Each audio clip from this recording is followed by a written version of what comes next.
Le calamar. Les océans du globe en abritent près de 300 espèces différentes. Seule une trentaine est pêchée et commercialisée. Au total, plus de 2 millions de tonnes de calamars sont prélevées dans les mers chaque année. Il peut mesurer de quelques centimètres à plus de 8 mètres de long, tentacules compris. Ces géants qui ont nourri les légendes, comme l'imaginaire délirant de quelques auteurs de science-fiction, sont aussi le menu préféré des cachalots. Les humains, eux, consomment plus petit, mais de plus en plus. Et le Suisse ne fait pas exception. En un peu plus de 4 lustres, sa consommation de produits de la mer a augmenté de 60%. Alors on a plusieurs sortes de calamars. Donc ici on a le calamaretti, donc le petit calamar. Donc celui-ci vient d'Atlantique Sud-Ouest.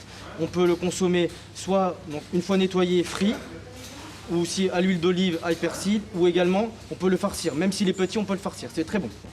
Donc là on a un format un peu plus grand. Donc voilà, comme ceci. Donc ce calamar vient d'Atlantique Sud-Est.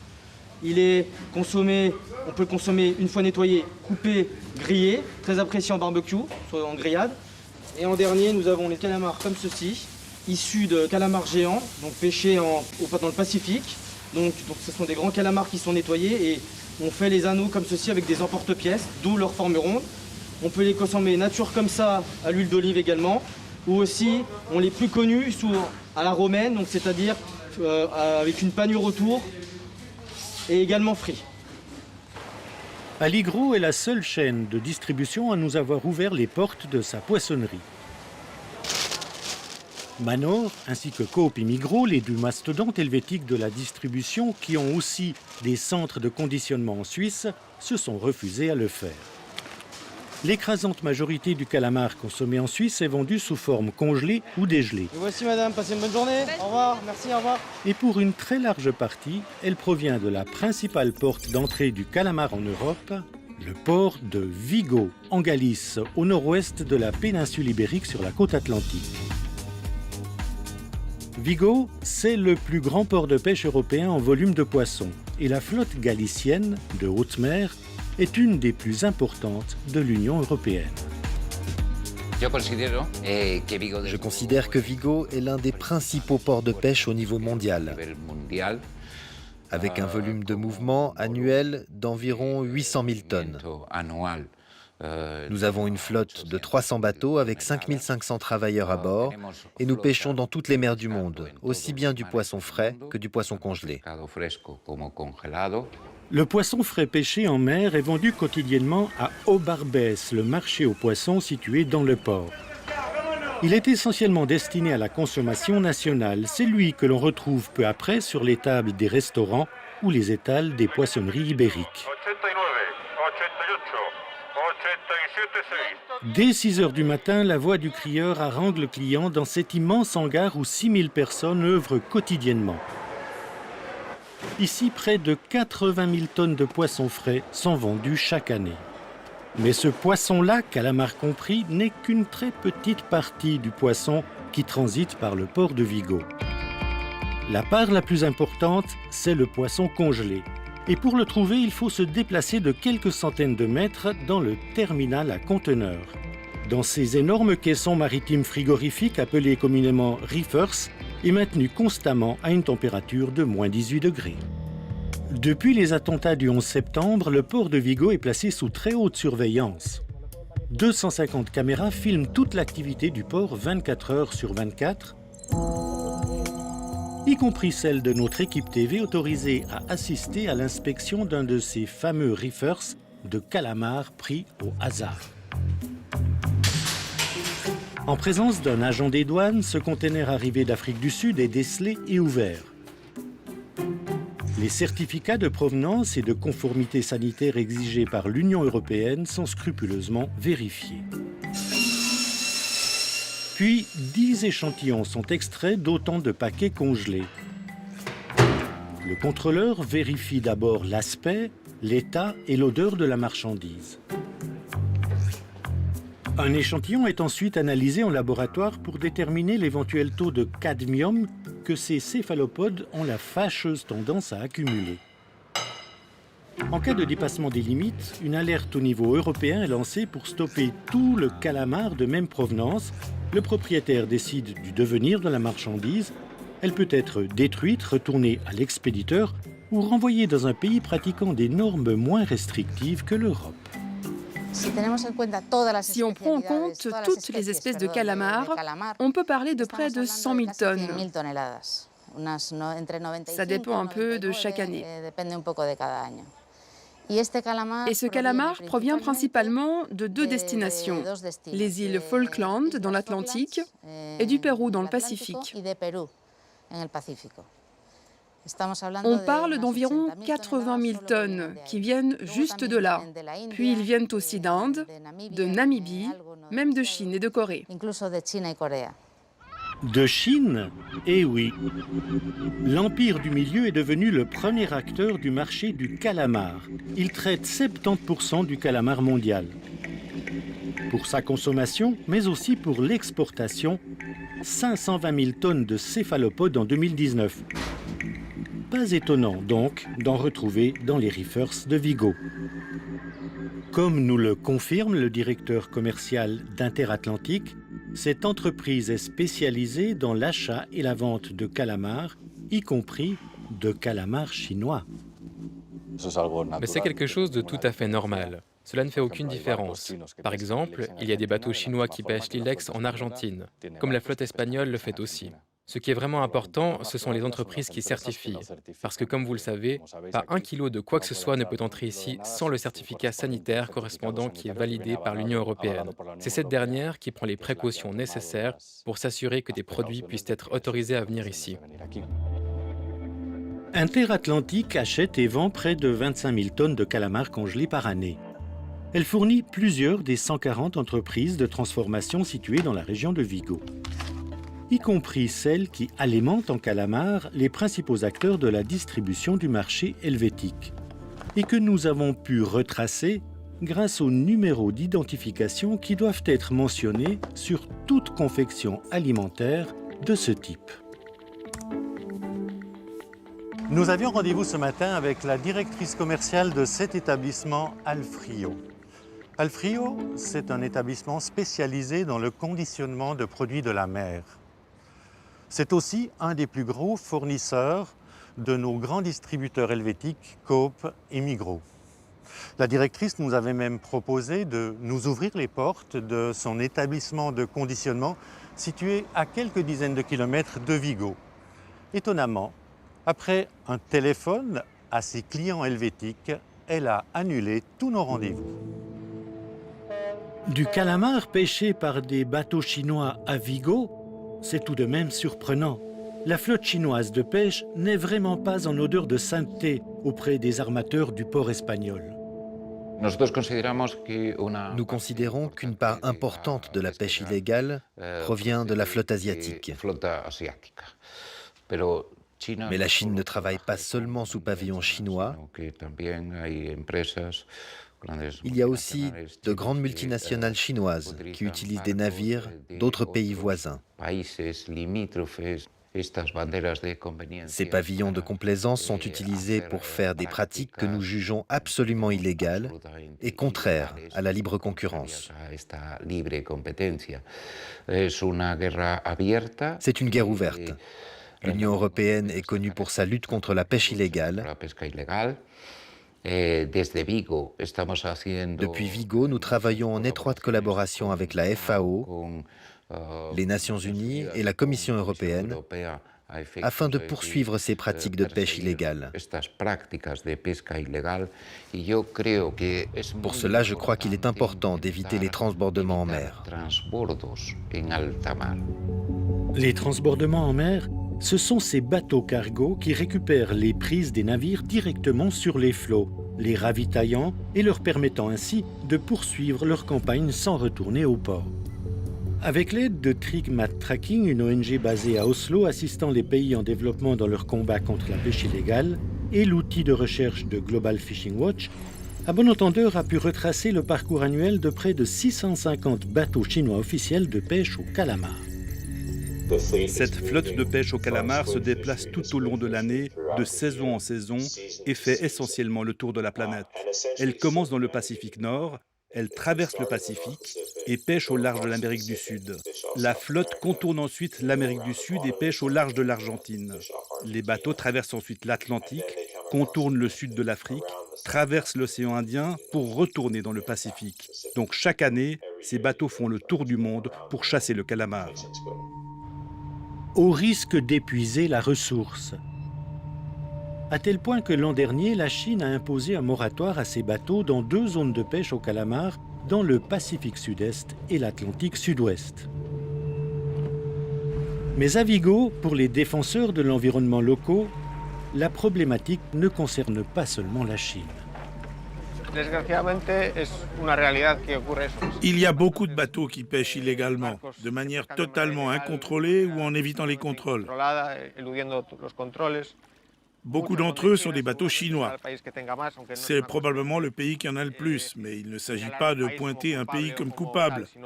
En fin de compte, pour la pêche, peu importe le passeport du bateau, c'est l'effet qui compte. Donc oui, c'est un problème. On parle de la flotte obscure et elle pêche de nuit, elle pêche en cachette pour pêcher plus que ce qui est autorisé et elle épuise les ressources des autres pêcheurs aussi. En outre, comme les zones de pêche les plus proches sont de plus en plus épuisées, les bateaux doivent aller de plus en plus loin pour trouver du poisson. Ils consomment alors beaucoup plus de carburant et génèrent donc une empreinte carbone plus grande, ce qui a forcément un impact sur le changement climatique. D'après l'ambassade de Chine en Suisse que nous avons contactée, la flotte de haute mer chinoise serait constituée de 2700 navires. Selon une étude de 2020 de l'ODI, l'Overseas Development Institute, basée à Londres, ce chiffre serait en fait 5 à 6 fois plus élevé si l'on tient compte des bateaux chinois sous pavillon de complaisance et de ceux non immatriculés auprès de l'Organisation maritime internationale.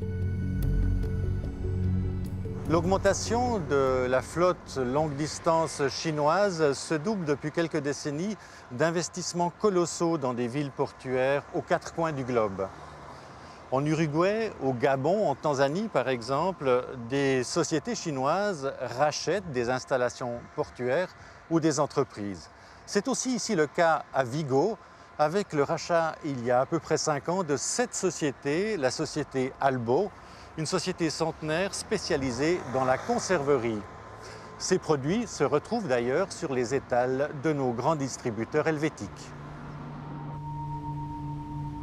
Une myriade de bateaux, des rachats d'entreprises tous azimuts.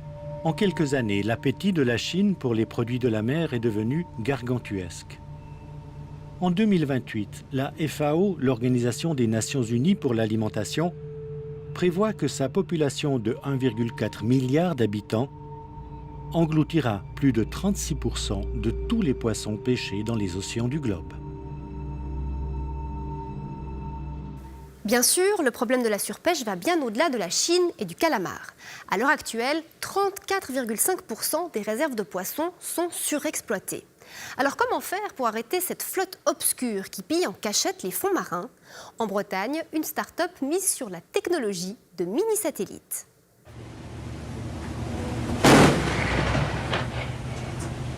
La marine argentine qui arraisonne un bateau de pêche chinois.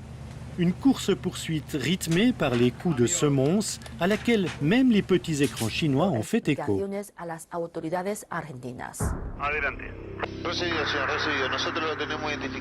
Ces calamariers ont été pris la main dans le sac ou plutôt dans les filets.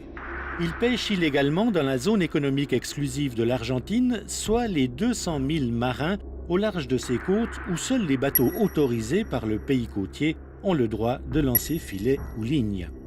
Les conséquences de cette pêche illégale sont dévastatrices. À Bruxelles, l'ONG Oceana Europe, active dans le domaine de la protection des océans, en a fait son cheval de bataille. Un poisson sur 5 vendu sur le marché est capturé illégalement. Il s'agit d'un 5e du total des captures mondiales. La pêche illégale a un impact réel sur les pays qui dépendent le plus de la pêche. Pour la sécurité alimentaire, mais aussi pour les pêcheurs locaux et leurs moyens de subsistance, c'est un problème très important auquel nous devons nous attaquer. La concurrence de ces navires industriels qui capturent des poissons à l'aide d'engins de pêche très modernes est très souvent très destructrice. Cela a un impact direct sur la capacité des communautés locales à pêcher, sur leur propre sécurité alimentaire et leurs propres moyens de subsistance. Et dans de nombreux cas, dans de nombreux pays, il y a des conflits entre la pêche industrielle et la pêche artisanale. J'ai vu des blessures horribles et même des décès de pêcheurs locaux en raison de ces conflits. Il y a d'autres crimes associés à la pêche illégale, comme par exemple l'esclavage à bord, la corruption, la fraude fiscale ou le blanchiment d'argent. Les syndicats criminels internationaux qui existent dans le domaine de la pêche illégale savent comment exploiter le système et comment gagner beaucoup d'argent. Une exploitation du système qui met aujourd'hui en danger la survie même de nombreuses espèces. Malheureusement, pour certaines pêches, en particulier des pêches en haute mer, il n'y a souvent pas une gestion internationale établie, ce qu'on appelle des organisations régionales de gestion des pêches. Elles existent dans de très nombreuses mers, mais pas pour toutes les espèces. Et si une espèce n'est pas gérée par l'une de ces organisations, chaque nation peut capturer autant qu'elle veut dans les eaux internationales. Il n'y a pas de limite. C'est très dommageable pour les stocks de poissons, car tout est permis et cela continuera jusqu'à l'effondrement.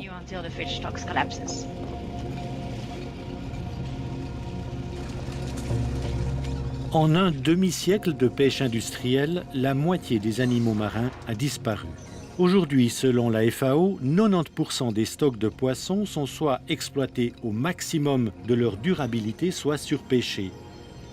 Si l'on ne met pas un terme aux activités de pêche illégales ou non réglementées, on court à la catastrophe. Cette situation est très préoccupante pour l'avenir. Si les choses ne s'améliorent pas, peut-être que dans 50 ans, une grande partie des poissons que nous consommons actuellement aura disparu. Certaines flottes l'ont compris. Les bateaux de l'Union européenne pêchent avec un observateur indépendant à bord. Tous les navires de pêche ont aussi l'obligation d'être munis d'un AIS, soit un transpondeur repérable par satellite. Mais il est très facile de les éteindre. Comment donc retrouver les bateaux? La réponse pourrait venir à nouveau du ciel.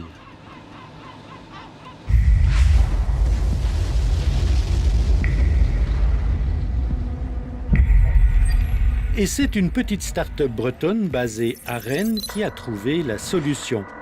Elle est la conceptrice d'un système permettant, grâce à ce genre de mini-satellite, de repérer les navires avec ou sans balises enclenchées, et cela quelles que soient les conditions météo. On n'a pas besoin d'avoir un transpondeur à bord des bateaux pour les trouver. Donc, ce qui nous permet d'attaquer la réalité en fait, des activités humaines en mer et du coup en déduire aussi les activités illégales. Le secret du système d'Unseen Labs, ces satellites décèlent les ondes magnétiques émises par tout bateau pour peu qu'il ait une installation électrique ou de communication à bord. Historiquement, la surveillance maritime dans les zones un peu éloignées des terres se fait surtout à la base des informations de l'AIS. Donc c'est des transpondeurs à bord des bateaux. Sauf qu'il y a une problématique, c'est que l'AIS se coupe facilement. Donc ça donne une vision très partielle de l'activité réelle à la mer. Là, c'est un exemple très concret sur lequel on a travaillé au mois de mars. Donc c'est une zone donc au large de l'Australie. Donc c'est une zone intéressante parce que c'est une aire marine protégée sur laquelle toute activité est fortement réglementée, voire interdite. Donc là, cette carte-là, ce qu'on voit, c'est les points jaunes, c'est les positionnements donnés par les balisés, par l'AIS. Ensuite, on peut prendre le cas où là, c'est de la restitution de nos satellites, donc les points bleus. Mais du coup, ce qui est intéressant, c'est de fusionner les deux. Quand on fusionne les deux, on voit qu'un certain nombre donc, de points se recoupent, c'est-à-dire que là, nous, on intercepte un bateau qui émet bien sûr une balise. Et la partie intéressante, ce sont les patterns qu'on observe ici et ici, c'est-à-dire que c'est des bateaux que nous, on a localisés, qui n'ont pas de balise. Donc clairement, ceux-là, on peut se poser la question de qu'est-ce qu'ils font sur cette zone. Et si les autorités locales veulent aller vérifier, ils savent où aller. Ils savent qu'il faut plutôt dans la zone chercher vers le milieu ou le nord et éviter cette zone où les gens ont l'air de travailler d'une manière réglementée ou moins officielle. À moyen terme, Unseen Labs prévoit de décupler le nombre de ses satellites dans l'espace. Aujourd'hui, on a 3 satellites dédiés à l'assurance maritime. Le futur, ce sera entre 20, 25, 30 satellites pour à la fois fournir le plus de clients, mais aussi avoir des temps de passage sur toutes les zones plus rapides possible, se rapprocher du temps réel. Et permettre d'obtenir plus rapidement non seulement la position réelle des bateaux, mais aussi les mouvements et les routes des bateaux se faufilant dans les zones interdites pour pêcher illégalement. Les flottes de pêche illégale aujourd'hui sur lesquelles on travaille, c'est des flottes de plusieurs dizaines, voire plusieurs centaines de bateaux, avec des navires-usines qui retraitent le poisson, qui le conditionnent, qui le mettent en forme avant d'arriver même au port. C'est quelque chose d'industriel. C'est des milliards d'euros en jeu. C'est des zones géographiques, centaines de milliers ou de millions de kilomètres carrés qui sont ratissées, qui sont détruites. Donc c'est vraiment quelque chose de structurel, extrêmement important au niveau économique et qui met vraiment en danger les océans. Unseen Labs fournit aujourd'hui ces données à différents services de surveillance maritime ainsi qu'à des organisations internationales non gouvernementales. Et le consommateur dans tout ça, comment, s'il le souhaite, peut-il orienter ses choix vers des produits issus d'une pêche durable? On en parle avec vous, Miali Andriama et Fazafi, bonsoir. Bonsoir. Vous êtes géographe, spécialiste des fonds marins, même si aujourd'hui on vous retrouve depuis les rives du lac Léman. Alors, question très concrète, le consommateur, comment est-ce qu'il peut consommer du poisson de manière éco-responsable? Effectivement, il y a plusieurs principes. On peut déjà consommer localement, mais bon, il y a les consommateurs qui préfèrent les fruits de mer ou les poissons marins. Donc là, ça nécessite un peu plus d'engagement. Donc il y a d'abord les produits labellisés. Par exemple, il y a le label bleu MSC pour les produits de la pêche et le label vert ASC pour les produits de l'aquaculture. L'avantage, c'est qu'en Suisse, on a quand même un large choix de ces produits-là. Donc le consommateur peut regarder l'existence de ces labels-là sur les produits qu'ils vont acheter. Mais alors, est-ce que ces labels sont des indicateurs suffisants ou est-ce qu'il y a d'autres paramètres auxquels on doit être attentif? Effectivement, ça dépend, surtout pour les produits de la pêche, par exemple. Il y a de grandes critiques sur certaines labellisations. Au-delà du label, il faut aussi voir les techniques de pêche. Ils sont souvent écrits sur les produits de la pêche, donc il faut éviter par exemple les pêches industrielles, la pêche à la seine, la pêche à la palangre ou aussi les filets maillons. Et il faut plutôt favoriser les pêches un peu plus durables comme les pêches à la ligne. Il y a différentes sortes de pêches à la ligne ou les pêches à la canne par exemple. Et puis il y a évidemment, on imagine aussi la question de la provenance. Alors ce que je vous propose, c'est qu'on regarde ensemble quelques produits qu'on a trouvés dans le commerce qui sont très consommés ici. On commence peut-être avec la bonne vieille boîte de thon. Sur ce produit, c'est écrit « Élaboré en Thaïlande avec du thon pêché dans l'océan Indien Ouest avec ligne et hameçon ». C'est recommandé, pas recommandé? La boîte de thon, oui, il faut choisir celle qui est pêchée à la ligne et idéalement aussi avec une certification bleue. Donc elle a l'air très bien. Par contre, ça dépend aussi des espèces. Donc en ce moment, par exemple, le thon albacore est en surpêche dans l'océan Indien Ouest. Donc si sur votre boîte, vous voyez que c'est du thon albacore, il ne faudrait pas la prendre. Mais c'est une autre, des fois, il y a le patudo ou la bonite. Donc là, ça peut très bien aller. Petite parenthèse, donc effectivement, c'est très complexe, ça dépend des espèces. Pour les zones géographiques, il existe des sites qui permettent de s'orienter un petit peu. Alors, il y a différents sites. Ceux qui sont souvent utilisés au niveau international par plusieurs consommateurs, c'est le Seafood Watch du Monterey Bay Aquarium. Et il y a aussi le Fish Guide du Marine Conservation Society. Et il y a aussi le guide du WWF sur les produits de la pêche. Alors, on donnera évidemment les références de ces sites sur notre site internet abe.ch. On a encore ici du saumon, le poisson chouchou des Suisses. Alors, filet de saumon origine Norvège élevage. Et puis, on a également des crevettes qui portent le logo ASC, des crevettes d'élevage également qui viennent d'Inde. Est-ce que l'élevage, c'est forcément mieux que la pêche sauvage ? Ça dépend parce que par exemple pour le saumon, on ne peut plus manger du poisson qui a été capturé sauvage parce que le saumon a été surpêché ou épuisé dans certaines zones même. Donc pour le saumon, en fait, il n'y a plus d'alternatives que l'aquaculture. Pour la crevette, par contre, il y a les deux. On peut encore acheter de la crevette qui est pêchée en état sauvage, je dirais. Et pour ça, il faut quand même choisir des produits qui sont labellisés. Et pareil pour l'aquaculture. Parce que pour la crevette, il y a des pratiques quand même qui sont assez destructives par rapport à l'aquaculture. Donc il faut bien choisir là aussi. C'est pas facile, mais ça nécessite de l'engagement. C'est compliqué. Dernière question. Vous avez fait allusion avant à la pêche locale. Vous êtes devant le lac. Les poissons du lac Léman ou des autres lacs suisses, est-ce que ceux-ci, on peut les consommer sans problème ? Oui, avec les lacs suisses, les produits lacs suisses, il n'y a pas de souci. Il faut bien faites connaissance avec vos poissonniers, faites connaissance avec les pêcheurs du lac Léman. Ils vous diront quelles espèces sont en saison, qui aident les consommateurs à choisir. Et aussi faire attention, par exemple, aux espèces très populaires comme les filets de perche, parce qu'on sait très bien qu'il y a dans les restaurants et partout des filets de perche qui viennent de contrées très lointaines. Et quand c'est la saison, on dit que c'est du filet de perche, mais il faut bien savoir qu'il faut qu'elle vienne du lac Léman pour s'assurer que ça soit durable, parce qu'ici, c'est quand même une pêche très artisanale, très locale qui se fait dans les lacs suisses. Merci beaucoup, Miali Andriama et Fazafi. Très belle soirée à vous du côté de Gland. Économiser pour ses vieux jours ou pour ses enfants à travers une assurance vie rattachée à son troisième pilier. Un contrat qui engage sur des dizaines d'années. Ce que beaucoup ignorent, c'est qu'une interruption du paiement des primes peut coûter une véritable fortune.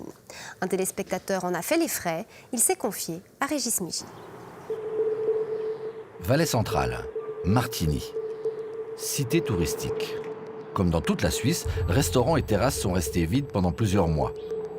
Des dizaines d'employés de la restauration se sont retrouvés sans travail.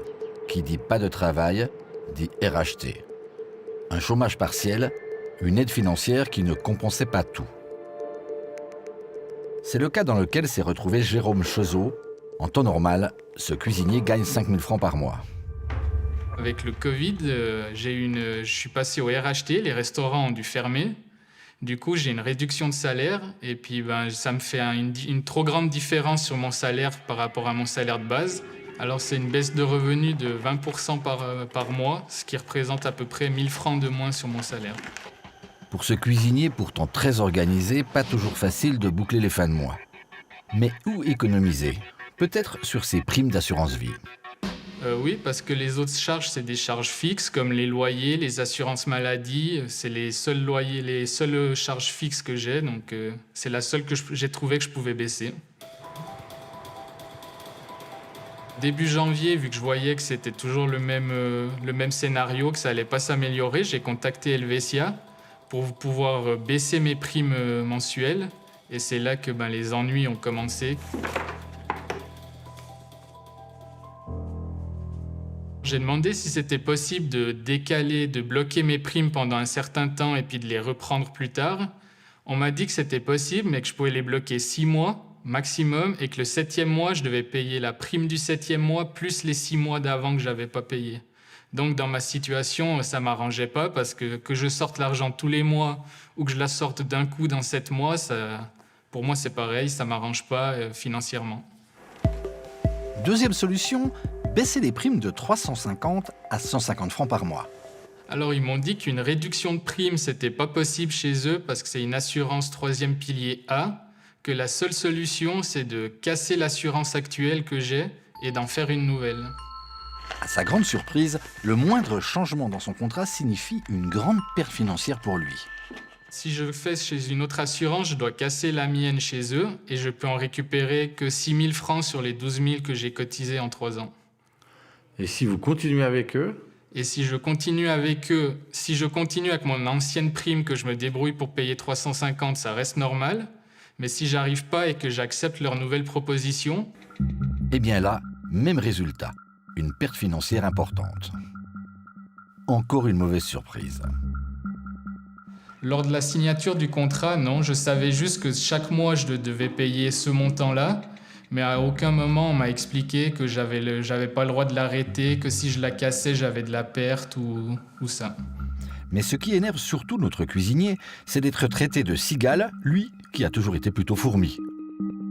Comment je pouvais deviner 3 ans à l'avance que pendant 3 ans après, j'allais être bloqué pendant presque 6 mois par année à la maison avec une réduction de salaire, qu'il allait avoir une crise sanitaire. Je ne pouvais pas savoir ça à l'avance, comme personne d'autre pouvait le savoir. Donc, j'estime que la moindre des... Pour être commerçant, il pourrait faire un geste envers tout le monde parce que ce n'est pas une personne qui est visée. Il y aura certainement plusieurs personnes dans la même situation que moi. Donc, il pourrait faire un geste commercial ou faire un effort. Pour Jérôme Chezot, interdit de travail pendant plusieurs mois, c'est l'écœurement. Je trouve pas du tout ça normal. J'ai l'impression d'être là que pour payer et puis enrichir les plus riches. Et puis moi, je dois me débrouiller comme je peux. En tout cas pour lui, les assurances-vie, c'est fini. Eh vu mon expérience et vu les réponses que j'ai reçues en retour, moi, j'en referai plus. Et j'épargnerai ce que je peux épargner personnellement sur mon compte, mettre de côté, essayer de ne pas le dépenser dans autre chose. Parce qu'au final, cet argent, vous l'avez puis qu'il est là pour vous. Nous avons demandé à Helvetia pourquoi les avoirs de Jérémy Chezot semblaient s'évaporer dans leur nouvelle proposition. L'assureur répond que la valeur actuelle a été calculée en référence aux conditions générales et intégrée dans le nouveau contrat en tant que prime d'inventaire. Ce montant tient compte de la part de prime pour la couverture du risque coassuré précédent, pour la libération du paiement des primes en cas d'incapacité de gain et pour le capital d'essai ainsi que les frais de gestion du contrat. En tout cas, notre téléspectateur, dans l'incapacité de payer ses primes, a mis un terme à son contrat avec un furieux sentiment d'injustice. Bonsoir Rebecca Grand. Bonsoir. Merci d'avoir accepté notre invitation. Alors vous êtes avocate, vous défendez de nombreux assurés. Pour comprendre, d'abord peut-être, payer des primes à hauteur d'environ 12 000 francs et se retrouver avec un capital d'à peu près 6 000 francs, est-ce que c'est normal ? Alors, normal, disons, je ne sais pas, juridiquement défendable, oui, dans le sens que, en réalité, il faut bien comprendre que quand vous avez fait une assurance vie comme celle de M. Chezot, soit une assurance vie qu'on dit mixte, vous avez assuré une part de risque et vous avez assuré une part d'épargne.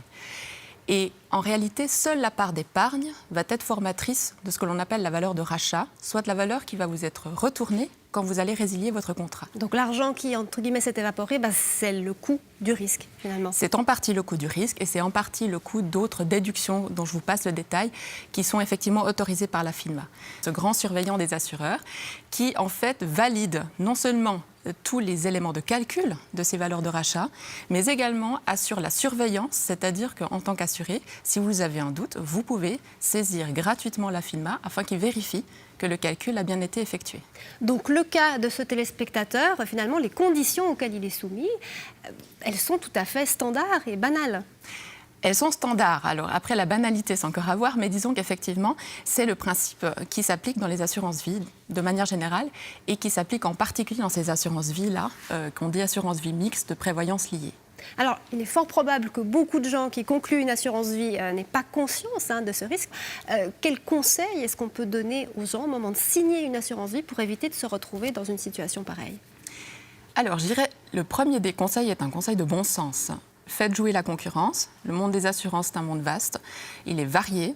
Alors, ne signez pas un contrat d'assurance-vie sans en avoir au moins eu plusieurs modèles à disposition, plusieurs propositions, de manière à bien vous rendre compte de ce à quoi vous vous engagez et des possibilités qui vous sont offertes. Ensuite, sachez que même si l'assureur a l'obligation de vous renseigner, vous pouvez poser des questions, et poser des questions relativement simples, du style « Que va-t-il se passer si je ne paye pas ma prime après 3, 4, 5 ans ?» Ce qu'il faut savoir, c'est que c'est normalement mentionné dans la police d'assurance et que l'assureur a l'obligation de vous renseigner, mais parfois, ce n'est pas si simple, quand on ne s'y connaît pas, de lire dans cette police d'assurance exactement la réponse à notre question. Donc n'hésitez pas à poser une question précise. D'autres conseils ? Alors, je pense qu'on pourrait imaginer aussi de donner un conseil relatif à ce qu'on appelle l'assurance de libération du paiement des primes. Il faut savoir que l'assurance vie, comme chacun le sait, est un contrat qui va être très long. Et personne ne sait aujourd'hui quelle sera effectivement notre situation financière, voire même notre état de santé dans 5, 10, 15 ans. Donc c'est intéressant de se poser la question de savoir s'il ne vaut pas mieux accepter de prendre une assurance de libération du paiement des primes. Parce que dans ce cas-là, si d'aventure vous êtes incapable de travailler et de gagner de l'argent au même niveau que la situation dans laquelle vous avez signé votre contrat, À ce moment-là, c'est l'assurance qui va payer les primes à votre place.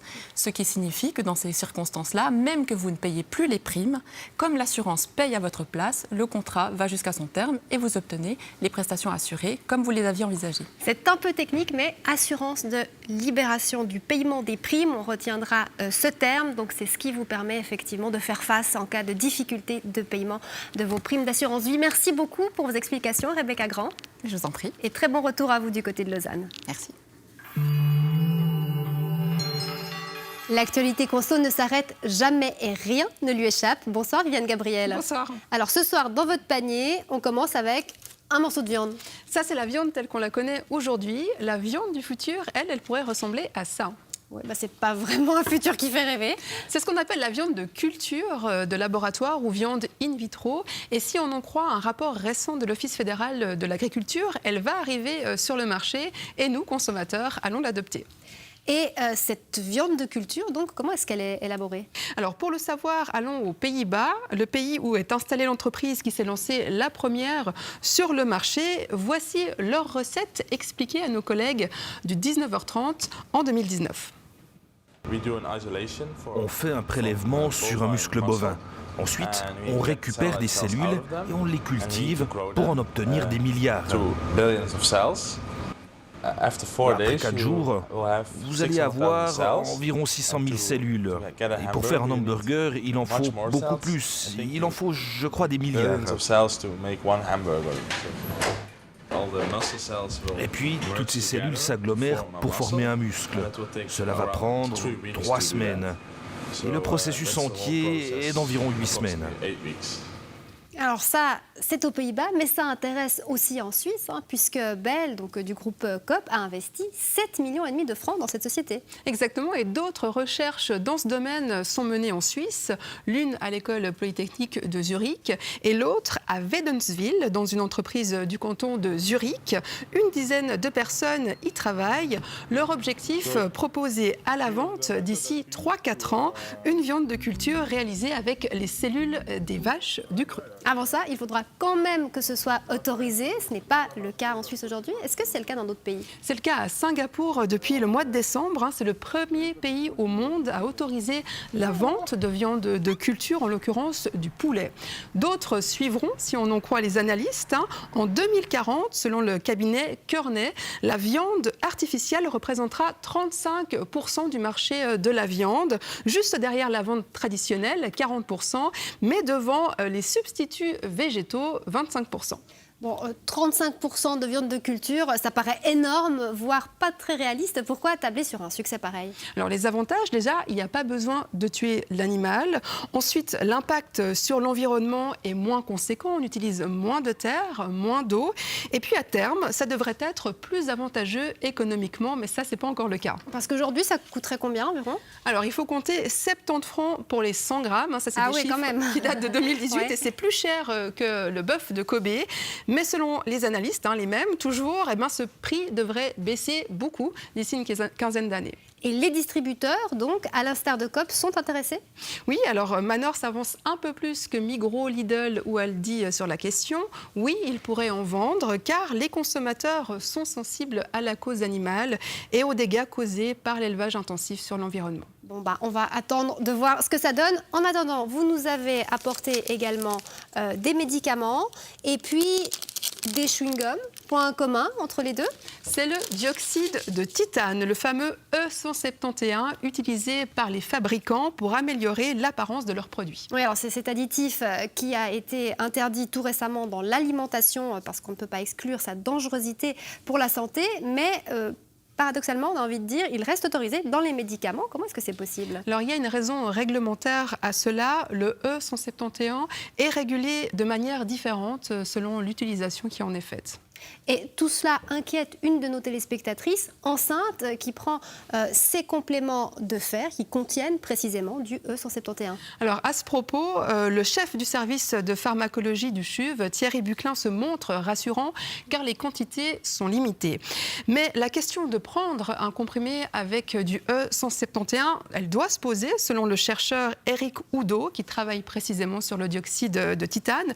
Elle doit se poser dans le cas d'un traitement de confort. Mais mais pas dans le cas d'un médicament dont on a besoin pour se soigner. C'est vraiment l'analyse bénéfice-risque. Et dans le cas précis de cette téléspectatrice, est-ce qu'il existe une alternative ? Oui, dit Swissmedic, ça existe, donc à voir avec le médecin. Par ailleurs, le fabricant du tardiféron nous répond que le remplacement de cette substance est à l'étude. Et au niveau global, est-ce qu'une interdiction du E171 dans les médicaments est envisagée ?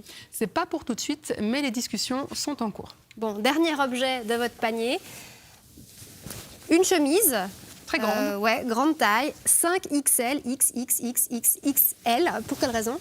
Alors, parce que c'est très difficile de trouver un vêtement à sa taille quand on a besoin de plus qu'un XL. Il y a peu d'articles dans les boutiques, peu de boutiques spécialisées, alors que selon les statistiques de la Confédération, 11% de la population est considérée comme obèse. Ouais, donc ça veut dire que beaucoup de gens ont besoin de ce type de vêtements. Nos collègues tessinois ont tenté le shopping en mode extra large. Regardez ce reportage tourné juste avant l'obligation du port du masque. Je m'appelle Ariana. Je porte des leggings trouvés sur Internet, un blazer qui vient d'Italie et un soutien-gorge acheté sur Internet. Christian, je porte un short ramené de Croatie, une ceinture d'une boutique de Bellinzone qui n'existe plus et un t-shirt acheté au Canada. Ariana met du 52-54. Christian, du 5XL. C'est difficile de trouver des vêtements qui vous vont en Suisse ? Oui, comme si je venais d'une autre planète.